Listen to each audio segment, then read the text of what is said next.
today I will be ranking the coasters at Six Flags Great Adventure.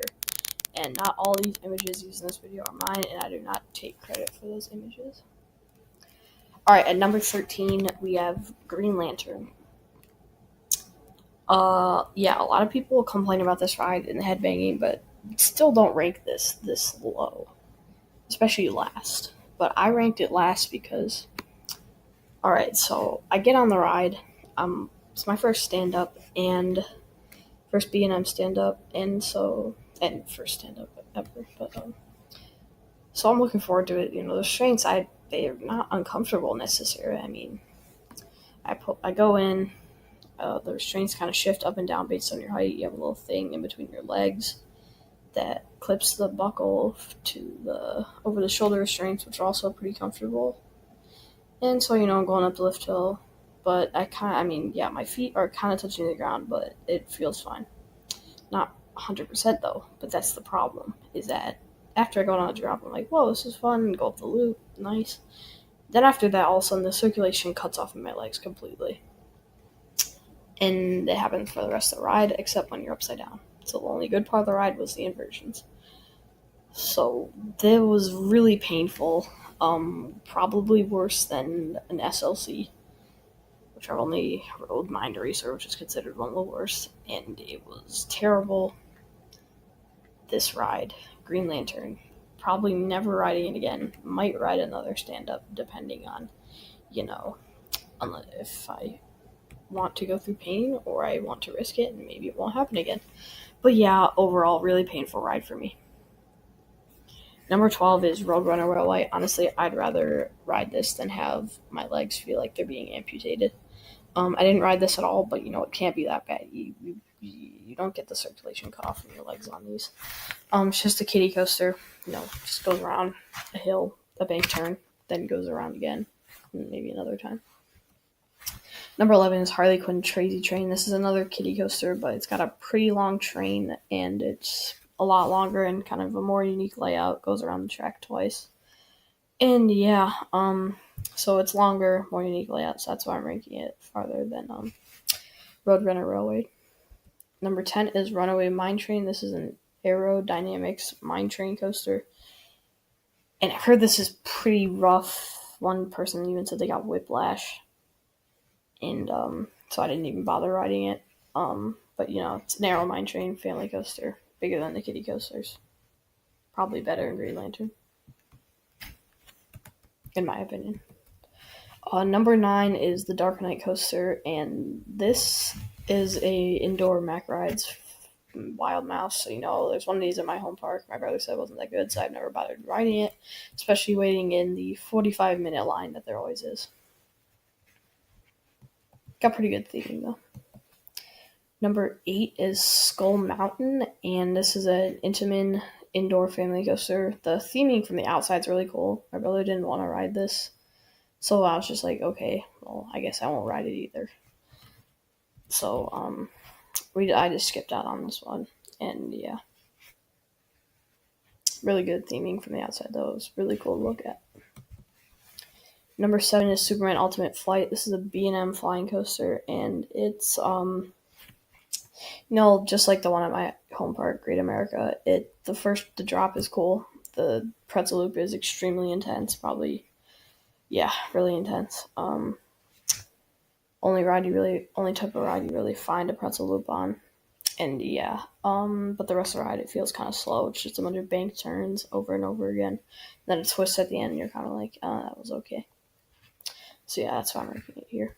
Number 6 is the Joker.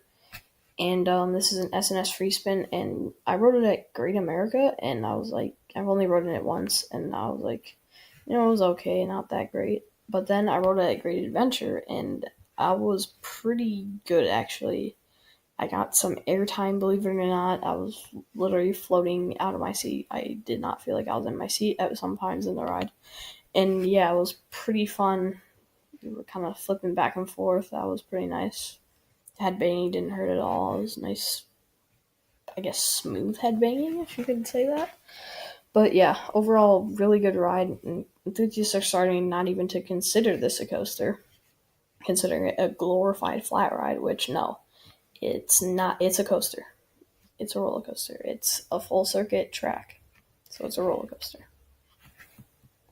Number 5 is Batman the Ride. I didn't ride this one at Great Adventure, but I've ridden it at Great America multiple times. It's intense ride, intense inversions, intense drop, pretty much intense. That's about it. Really fun though. I mean, the one at Great America got some headbanging, but it was barely noticeable. Still a great ride. So yeah, that's all I kind of have to say about it. It's intense. Number 4 is Bizarro. Oh yeah, B&M invert. Number 4 is Bizarro, which is a B&M floorless, which was my first floorless, and me and my brother had very different opinions.